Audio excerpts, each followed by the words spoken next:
तो जैसा हम इनको प्रेरित करते हैं कि आप अपने कार्यों को बहुत जिम्मेदारी से करें। कई बार ऐसा हुआ क्योंकि ये बहुत महत्वपूर्ण कार्य है किसानों के बारे में, खेती और किसानी के बारे में बताना। और क्योंकि हमने यहाँ तक देखा है कि पूरे यहाँ नहीं अपने देश में खेती होती है, और खेती में केवल पैसा ही नहीं, खेती में अन्य भी चीजें बहुत अच्छी है। हमें शुद्ध हवा मिल जाती है, गाँव में रहते, हमारी जो कल्चर है, हमारी जो संस्कृति है, तो उसके मुताबिक एक भारत में अगर बात की जाए अपने देश में, तो agriculture is the culture of India. कृषि ही भारत की संस्कृति है। जहाँ भी मान लेते हैं कि गाँव में संस्कृति की बात करते हैं या बहुत चीजों की बात करते हैं, तो हर जगह कृषि से सबको मतलब होता है। तो हम जहाँ तक आज तक समझ पाए, वैसे तो हम अपने बच्चों को भी बताते हैं। हमने ये पीएचडी करने के बाद उसके बाद कुछ हमने फैक्ट्री में नौकरी की, तो गांव जाते थे, सबके बीच मीटिंग करते थे। उसके बाद मैंने फिर कोचिंग को एग्रीकल्चर कोचिंग में हमने बच्चों को बुलाया और बच्चों को कहा कि आप जो लोग हो यहाँ बहुत सौभाग्य में खेती में क्या है कि जो बच्चा एग्रीकल्चर से पढ़ रहा है, में है एग्रीकल्चर में, तो हम उसको ये समझाते हैं। बहुत से लोग ये समझाते हैं जैसे उनके पास ज्ञान कम होता है, गणित का ज्ञान कम होता है बच्चों के पास, अन्य भी चीजों का ज्ञान कम होता है, भूगोल इतिहास का ज्ञान कम होता है। लेकिन जब हमारे यहाँ एग्रीकल्चर में बच्चा पढ़ने आता है, तो सबसे पहले मैं उससे ये कहता हूँ कि आपके पास एग्रीकल्चर की पीएचडी, फिर आप पढ़े हो, आपने तो बाकी जितने ज्ञान आज के हैं वो आप धीरे धीरे अर्जित कर लेंगे।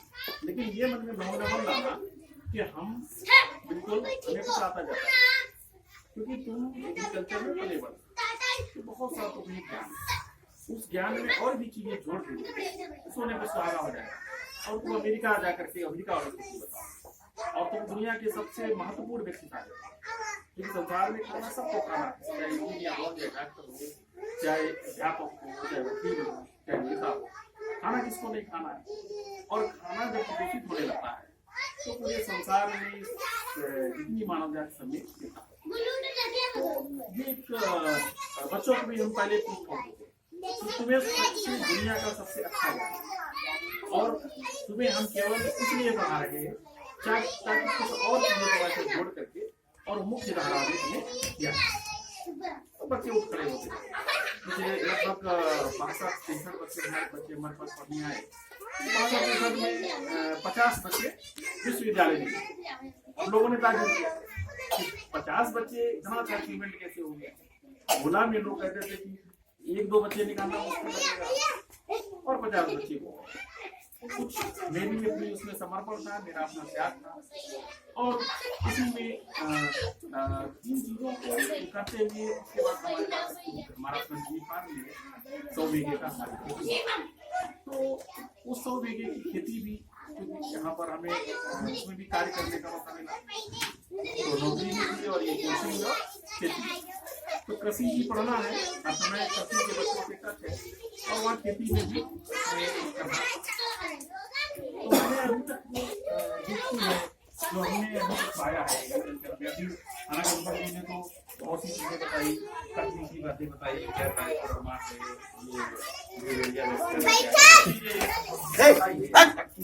लेकिन मैंने जो बहुत गहराई देखी जो की खेती में आज जो हमें इनकम हमारी क्यों कम, खेती में इनकम अन्य चीजों से हमारी कम क्यों है।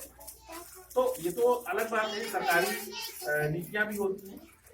उसके अलावा जो हमने विश्लेषण करके पाया कि उसके अलावा जो हमारे स्तर से सरकारी चीजों को हम नहीं सुधार सकते, लेकिन कुछ चीजें जो हमारी लेवल की उन पर हम चर्चा करें कि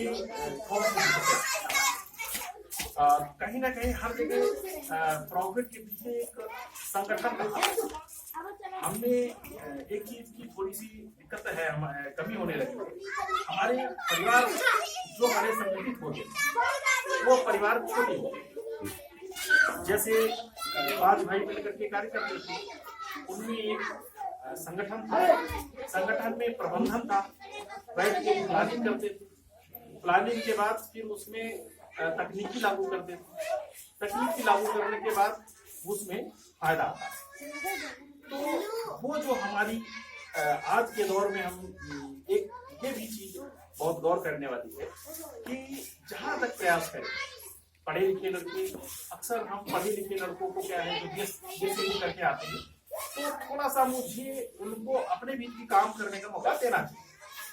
क्या होता है कि सीधे हम उनको ढकेलते हैं कि आप जाओ तुरंत मुझे कमा करके दो या नौकरी करो जाके। अब एक लड़का जो इंजीनियरिंग पढ़ता है तो जिन अप्रेंटिस भी करता है, तो अप्रेंटिस वो फैक्ट्री में ही जाएगा ना करने। तो पढ़ा लिखा बच्चा अगर वो आता है हमारे बीच में, तो हमें उसको प्यार से उसको सिखाना चाहिए। कृषि के प्रति वो नहीं भाव करना चाहिए कि अरे तुमको इसलिए पढ़ाया था कि तुम यहाँ आके खेती करो, ऐसा नहीं।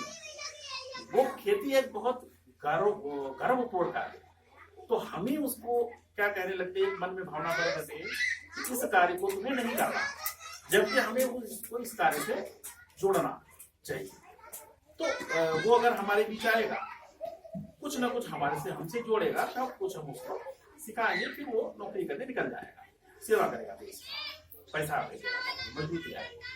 तो कुछ ये भी विषय बड़ा महत्वपूर्ण है कि हम हमारे घरों में जो पहली चीजें खेती के लिए जो आदमी मेहनती होना चाहिए। आप मेहनती हैं, अगर अकेले हैं तो केवल रिक्शा चला सकते हैं, आप खेती नहीं कर सकते। जमीन भी तो उसके लिए है कि आपके पास संगठन होना चाहिए, 2-4 लोग कम से कम होने चाहिए, अकेले से खेती नहीं कर सकते। तो अब 2-4 लोग अगर हो गए आपके पास तो आप खेती डाल सकते हैं। खेती के लिए फिर आगे बात आती है कि आपके पास जमीन होनी चाहिए, पैसा होना चाहिए। तो तीसरी चीज आपके पास जमीन और पैसा, संगठन भी हो गया, मेहनती भी आप, जमीन और पैसा भी। तीसरी चीज, चौथी चीज आती है प्रबंधन।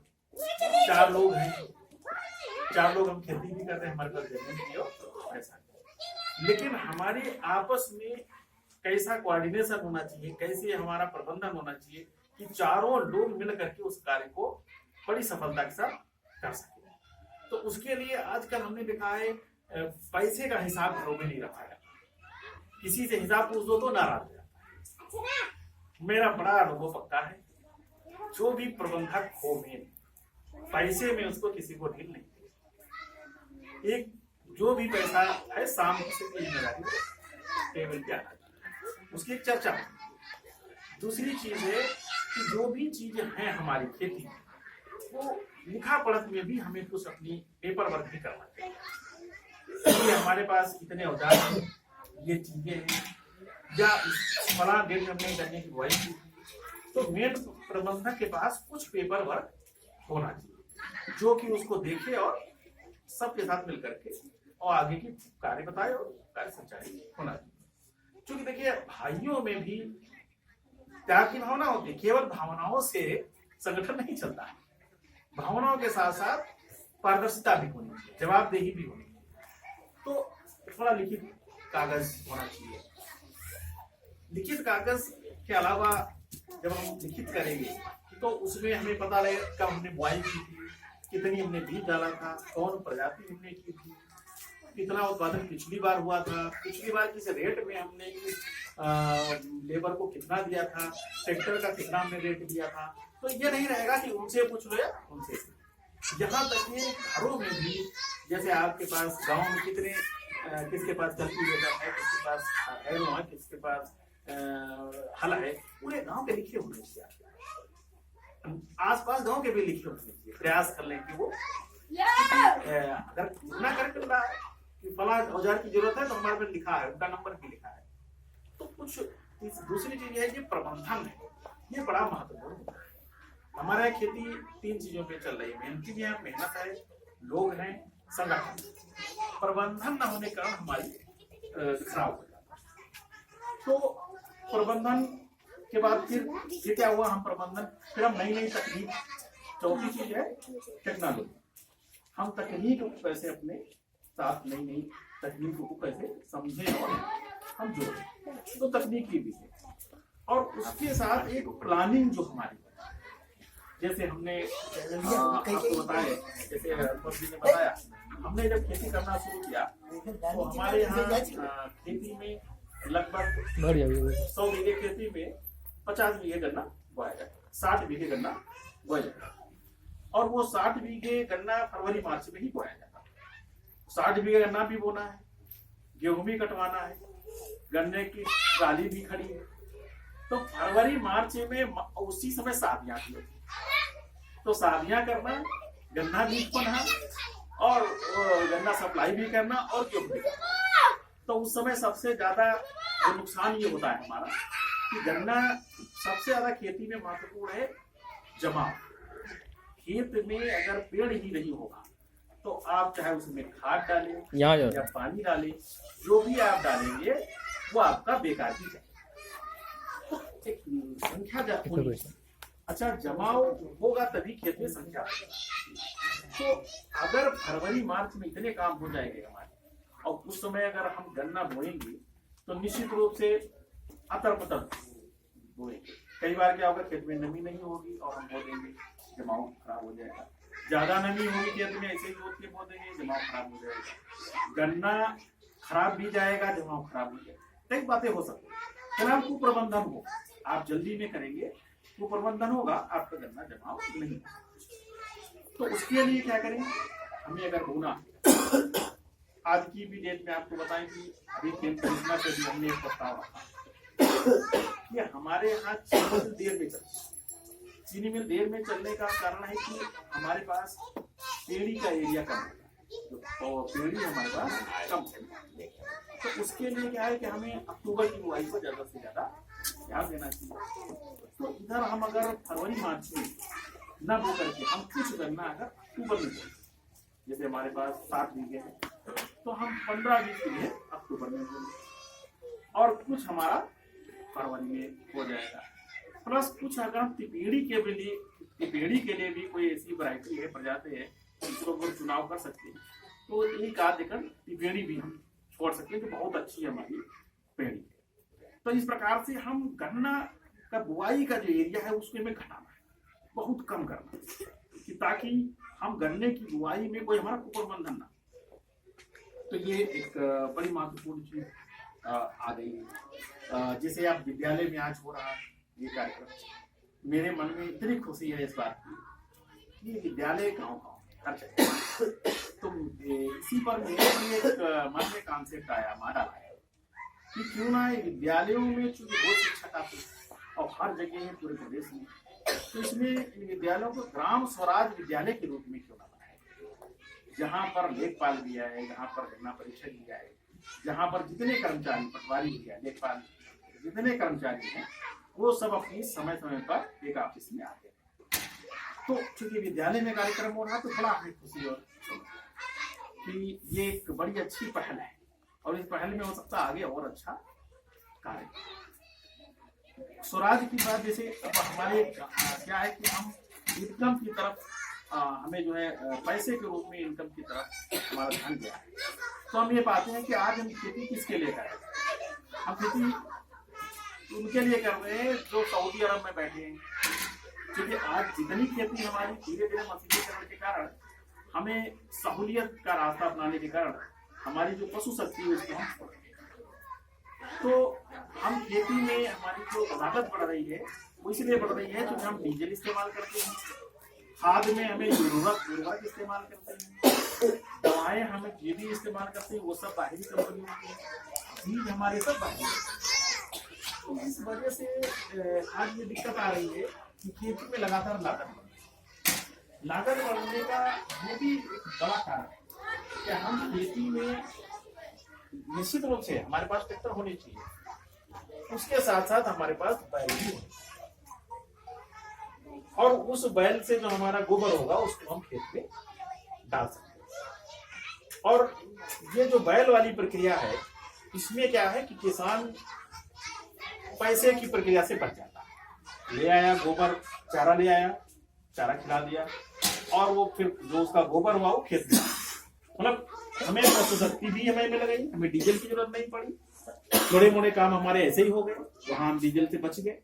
और भी प्रयास करें कि हम डीजल ज्यादा काम पशु शक्ति से लें, डीजल से हम डीजल वाले काम कम कर दें।